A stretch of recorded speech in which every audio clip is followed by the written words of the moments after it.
Welcome back to the Hybrid Athlete Dad podcast.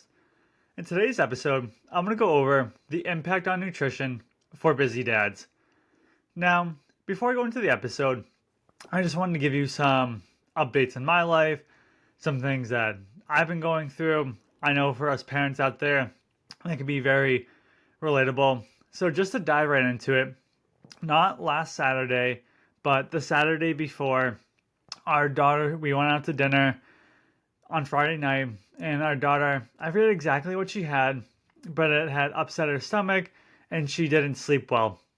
She ended up being up most of the night from about 11 p.m. to 5 a.m. Now, on Saturdays, I like to get up at 5:30 a.m. and that's when I do my long run for the week. Typically, the goal is get up at 5:30. I'm usually out the door by 5:50, and I want to be back by about 7:30 in the morning, which is when our daughter usually gets up, anywhere from 7:30 to 8. So you can imagine that when I go to bed at 9:30 on Friday night, and now I'm up at 11, and then I'm up until 5. So I'm up, and it wasn't like I was up the entire time, but it was on and off enough where it would really disrupt your sleep. So the alarm goes off at 5:30. I'd just fallen asleep back at 5, and I struggled there for quite a bit. Eventually got out of bed about 6:20ish, 6:15, and got out the door at 6:40, and ended up going on a nice 10-mile long run that day. And what that made me realize is that I can make these excuses that I don't have the sleep that particular night. I would have kept telling myself, oh, I can just do this on Sunday. Maybe she'll sleep better on Saturday night. But I didn't want to let that be an excuse, because I find as a parent, and luckily with our daughter, it's not that often, but there are times on occasion where she wakes up throughout the night, and sometimes it might be an hour, sometimes it might be 30 minutes, sometimes it might be 6 hours, and if she's sick, it might be a few days in a row. Maybe I have to modify my workout. Maybe I have to get up at 6:15 instead of 5:30 just to get a little bit more sleep in. Maybe I have to take a nap during the day. But what I don't want to do is use my lack of sleep for my daughter as a crutch as to why I'm not working out that particular day. Because I find that there's so many instances with my daughter, especially at her young age, where she may be sick, where I may be getting not that good of sleep as I got previously before her time. But I don't want to make an excuse for myself saying, I got terrible sleep, I'm just going to not work out today, because that's not the type of self-talk that I want to have. And there's been other instances during the week where I'm going to the gym weightlifting after getting 2-3 hours of sleep because she had been up off and on during night. And the last thing I do is want to be at the gym, is want to be putting in this workout. But I can tell you, every single time that I've felt more energized because of it. I felt more energized after the run. I felt more energized after working out. If that's the case, if it happens to happen where she wakes up during the week, yeah, I might be tired a little bit earlier in the day. And this isn't to say that she's getting up all the time, every single night. Maybe at that point, you really might find something to tweak. But if it's here and there, I don't want to be making these excuses. And yeah, it was very hard to run those 10 miles. I'm not going to sit here and tell you that it was easy for me to get up on such a little amount of sleep and to go out there and run, where typically in my long runs, I like to run about anywhere from 9:15 to 9:30-minute miles. I know that's not the fastest, but as I'm starting to run longer distances, that's what I like to find. And on this particular run, I maybe clocked in at between 10:15 and 10:30-minute miles, or 10 minutes and 30-second miles. Obviously, that's not necessarily where I want to be, but I wanted to get through it. I wanted to push myself, and I knew that I was able to, and ended up running and getting out those 10 miles. They weren't the best. Not something that I'm going to be like, talk about all the time. Like, oh, I ran 10 miles at a 10.5-minute pace. That's not necessarily what I want, but I can look back and say, I was exhausted. I got up, and I still put in the work. So I just wanted to share that story with you, because I'm sure there are parents out there where they have a son or a daughter who wakes up in the night. Maybe you're up a bunch of nights in a row, and it's very hard to get that workout in. I would say the hardest part I found when it came to working out and when I really had to push myself was when my daughter was first born. Now I was used to getting up early in the morning, and then now she's getting up pretty much every 2 hours consistently through a 24-hour period. So I might be getting up at 2 and 4. Now if I'm trying to get up at 5, what I did is I reworked my schedule then, and I knew I'm going to get to the gym today, but maybe I was on paternity leave at the time. Maybe it's at 10 a.m., maybe it's at 12 p.m. So that was different when I had a newborn and she was a newborn, where the sleep was very erratic. It's now more consistent, but again, on occasion, she may not sleep through the night, and I have to really push myself and have that discipline and to feel that resistance to push myself to go out there and get into the gym or go on those runs when she may not have gotten the best quality of sleep. I may not have gotten the best quality of sleep. So just want to share that story real quick with the listeners out there. My experience of trying to run these 10 miles while not having the best quality sleep and really feeling that resistance. Another story I want to tell you, and something I'm more proud of and something that I've been trying to do for a while, and this will lead into my next point in the episode, but there's a local triathlon club near me.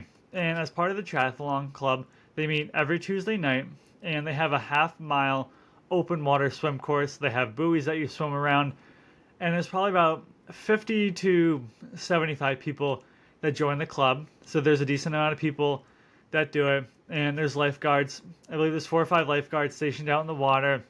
So you have the peace of mind in case anything went wrong. The lifeguards would be there to help you out and to hopefully save you in case anything went wrong.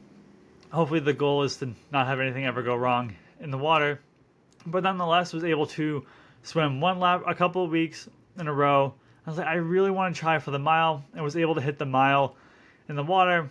I was definitely like a little exhausted after I got out of the water, but it was almost like getting over that mental hurdle where I had swam half a mile so many different times that I knew that now, okay, now I can swim a mile.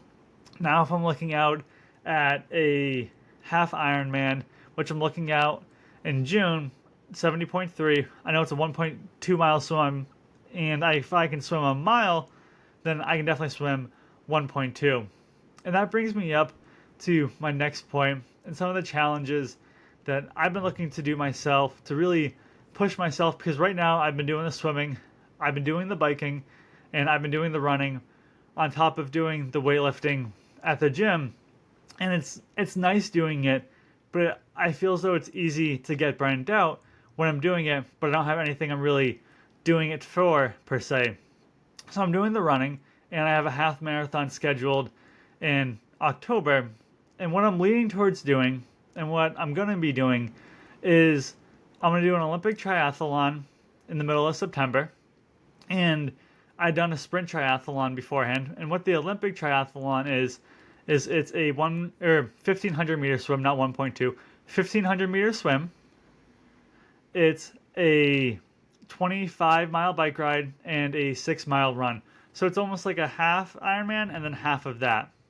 So it's not like an Ironman or anything like that, but it's a half of a half. That's how I like to think about it in my mind. And then the sprint is another half of that, because all of a sudden I know I can swim a mile. If I can swim a mile, obviously I can swim 1,500 meters. And now I'm running longer distances. This past weekend I ran about 11 and a half miles on Saturday. I know I can easily run 6 miles. I ran 6 miles today, as a matter of fact, and then just have to work on the biking aspect of it and get that going. But I know I can bike the 25 miles. It may not be easy, but I'm going to get it done. So to preface that, I know that I can do that part of it. And at the same time, with this half marathon coming up in October, I ran 11 and a half miles. And this podcast is scheduled to go out in the middle of September, and it is now the middle of August when I'm recording this. So running at 11 and a half miles, it was hard.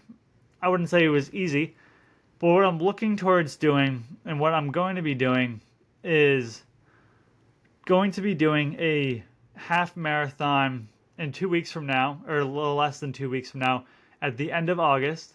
And then 2 weeks from then, I'm going to do the Olympic triathlon.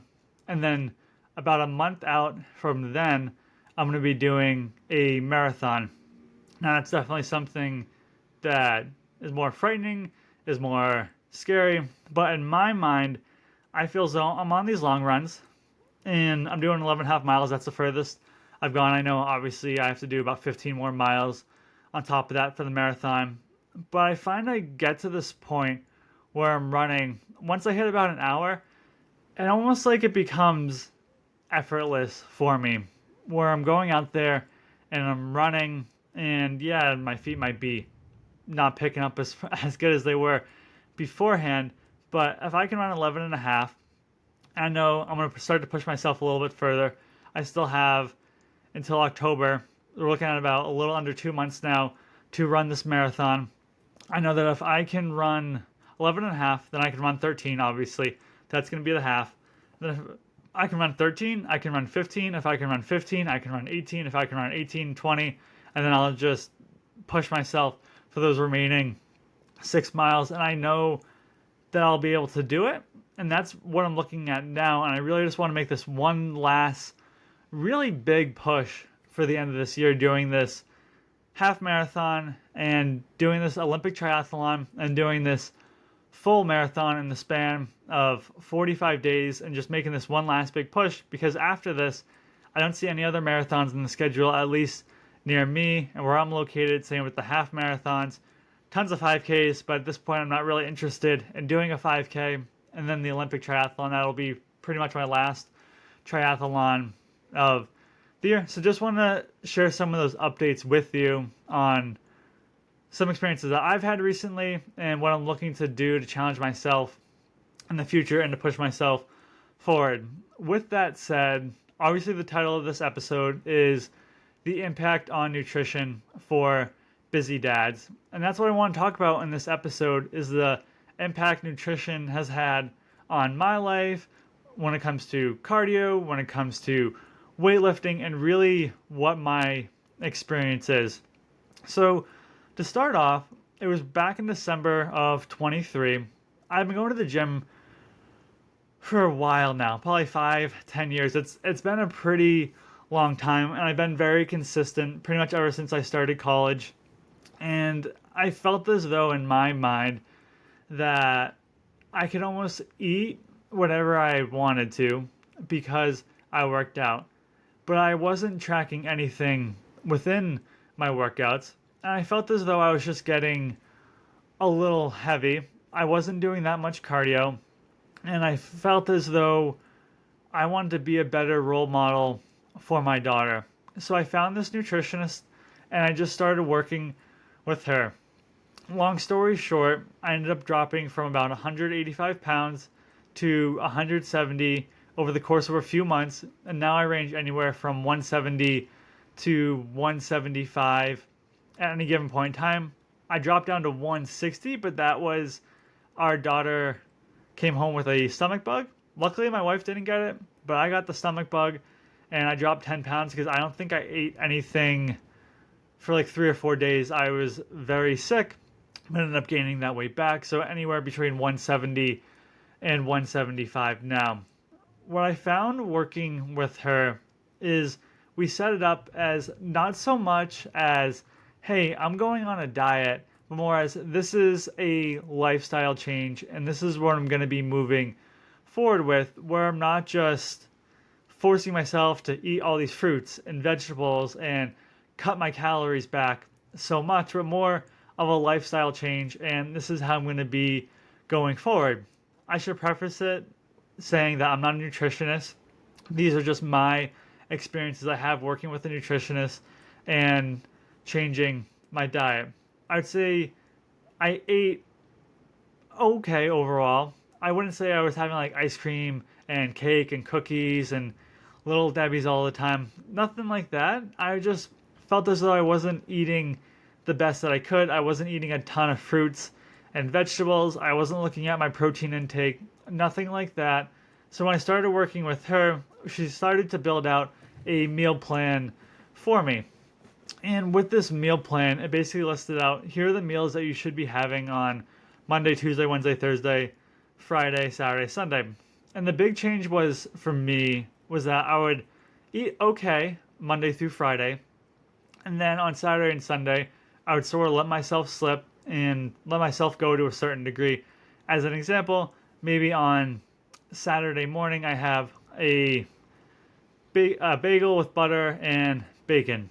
And for lunch, maybe I have a hot dog and a Pepsi to drink.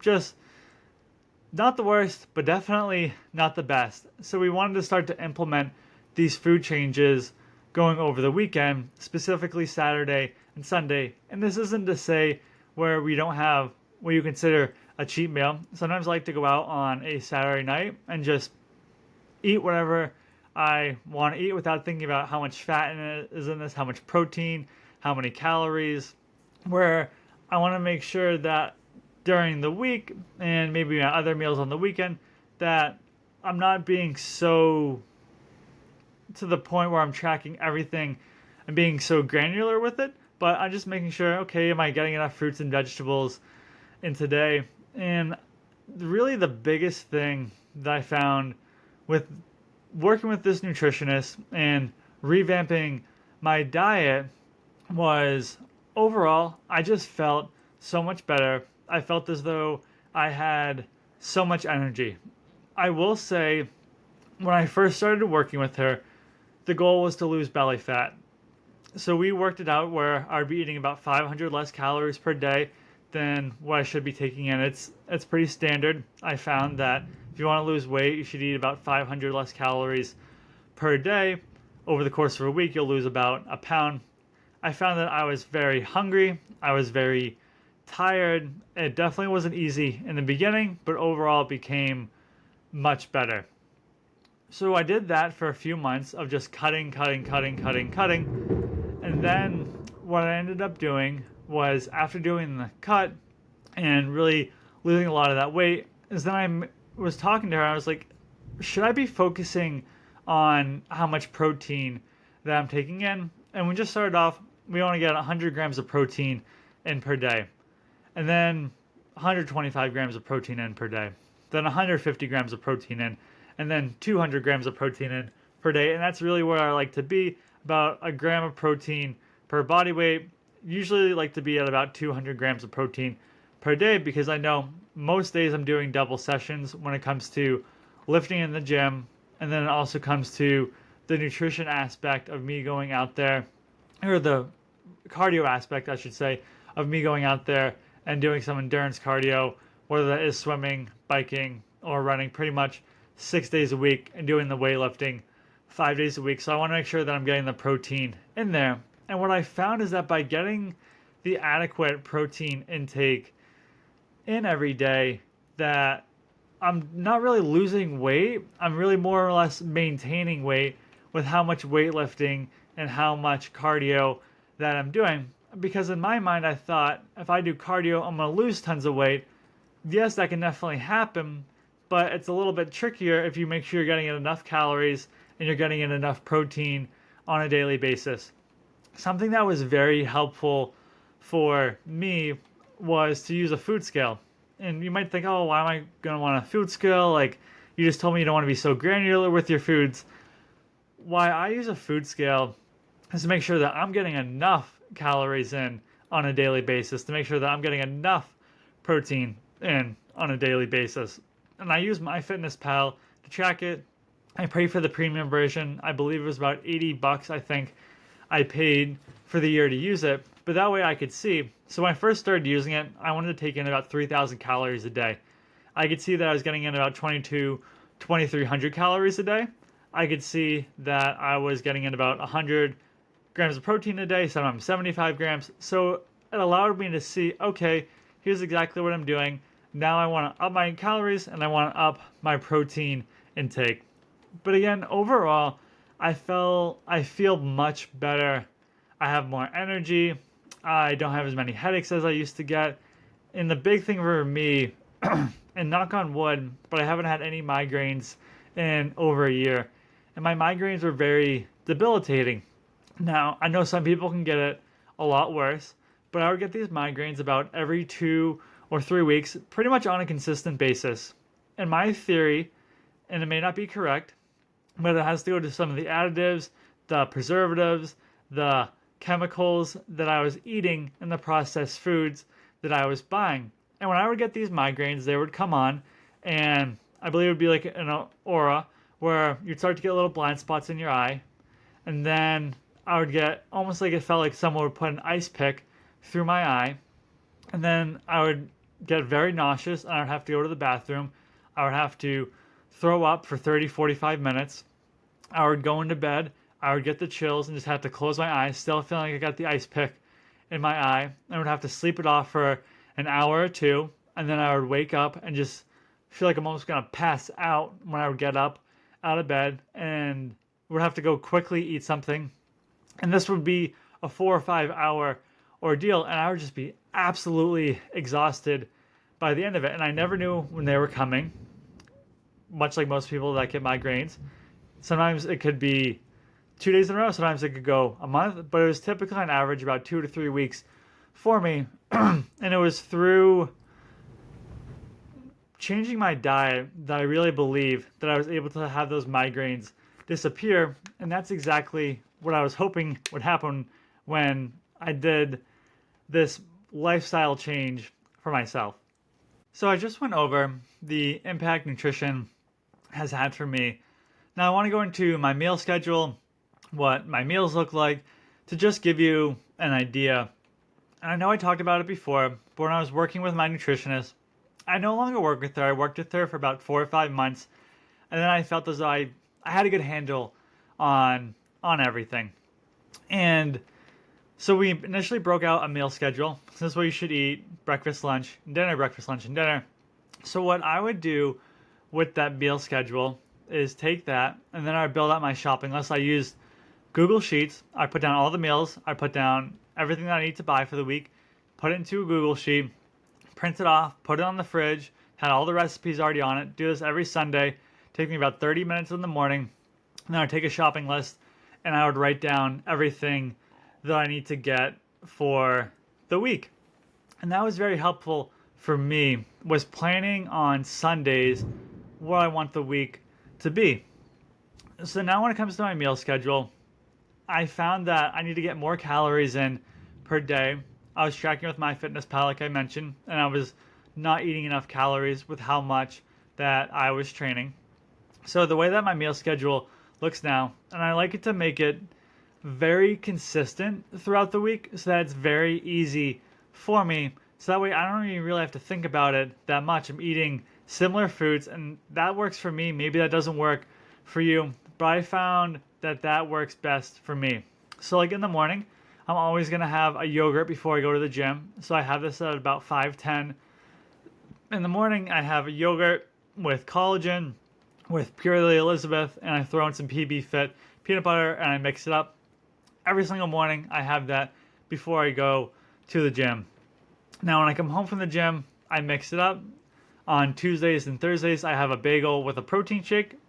On Monday, Wednesdays, and Fridays, I have a piece of sourdough bread. I have 3 pasture-raised eggs, and I have a protein shake as well. It's not so much a shake. It's more organic. It's already made for me. I'm not throwing it in the blender like I do on Tuesdays and Thursdays.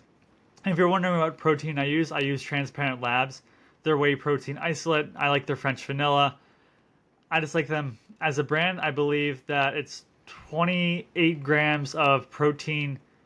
I believe 28 grams of protein per serving, and the serving size is 35 grams, so you know that there's not too many fillers within that protein, which is why I really like it. So I pretty much have that very consistent. Now, when it comes to lunch, again, very consistent pretty much throughout the week. Sometimes I might have a half pound of ground beef, but what I've been doing lately is there's a farm near us, and it's pasture-raised, grass-fed chicken, no hormones, antibiotics, nothing like that. Really good, high-quality chicken breasts. I'll buy a chicken breast, and I'll throw it in a crock pot pretty much every single morning. I have this tiny little crock pot, and then I'll just shred it up with a fork. I'll put that in a bowl. I'll throw a red pepper in there, spinach, a cup of rice, and then I like this Japanese barbecue sauce. Pretty much have that Monday through Friday for lunch. Like to make it very consistent. I like to make it easy for myself. Again, sometimes I'll maybe have ground beef. Maybe I'll mix it up. Now when it comes to dinner, very consistent with my dinners. Pretty much have chicken on Mondays, rice and broccoli. Pretty much have rice and broccoli with every single meal. Maybe sometimes I'll have a sweet potato. Again, I try to make it as simple and as easy for myself when I'm making these meals to make it as repeatable. I know on Tuesdays I have a taco bowl, which is basically I'll have rice, I'll have some ground beef, and I'll throw in a little bit of shredded cheese, and then I'll have some broccoli. Then on Wednesdays, I'm going to have burgers.